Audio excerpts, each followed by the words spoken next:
देखिए हर खबर यहीं पर, सब्सक्राइब कीजिए TV9 भारतवर्ष। साथियों, जब हम योग के माध्यम से समस्याओं के समाधान की बात कर रहे हैं, दुनिया के कल्याण की बात कर रहे हैं, तो मैं योगेश्वर कृष्ण के कर्मयोग का भी आपको पुनः स्मरण करना चाहता हूं। गीता में भगवान कृष्ण ने योग की व्याख्या करते हुए कहा है, योगः कर्मसु कौशलम, अर्थात कर्म की कुशलता ही योग है। Efficiency in action is yoga. ये मंत्र सदा सर्वदा हमें सिखाता है कि योग के द्वारा जीवन में अधिक योग्य बनने की क्षमता पैदा होती है। अगर हम अपना काम अनुशासन से करते हैं, अपना दायित्व निभाते हैं, तो भी एक तरह का योग ही है।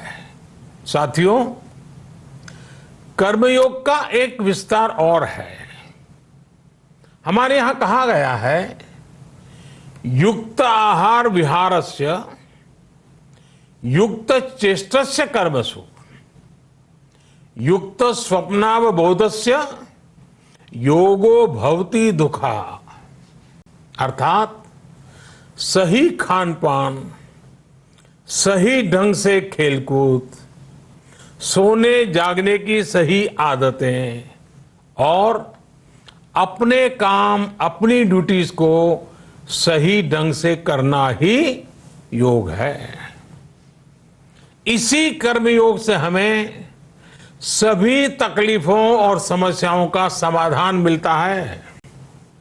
इतना ही नहीं, हमारे यहां निष्काम कर्म को बिना किसी स्वार्थ के सभी का उपकार करने की भावना को भी कर्मयोग कहा गया है। कर्मयोग की यह भावना भारत के रग रग में रची बसी है। जब भी जरूरत पड़ी, भारत के इस निस्वार्थ भाव को पूरी दुनिया ने अनुभव किया है।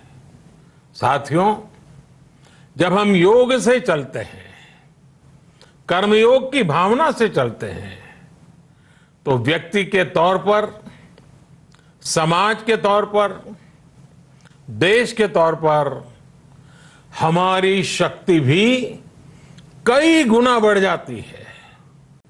आज हमें इसी भावना से संकल्प लेना है। हम अपने स्वास्थ्य के लिए, अपनों के स्वास्थ्य के लिए हर संभव प्रयास करेंगे। एक सजग नागरिक के रूप में हम परिवार और समाज के रूप में एकजुट होकर आगे बढ़ेंगे।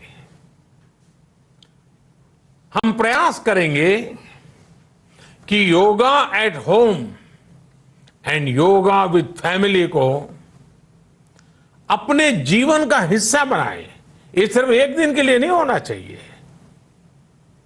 और अगर हम ये करेंगे तो हम जरूर सफल होंगे, हम जरूर विजयी होंगे। इसी विश्वास के साथ आप सभी को फिर से अंतर्राष्ट्रीय योग दिवस की अनेक अनेक शुभकामनाएं। लोकाः समस्ता सुखिनो भवन्तु। ओम। फिक्र आपकी, सोमवार से शुक्रवार रात 9 बजे सिर्फ TV9 भारतवर्ष पर।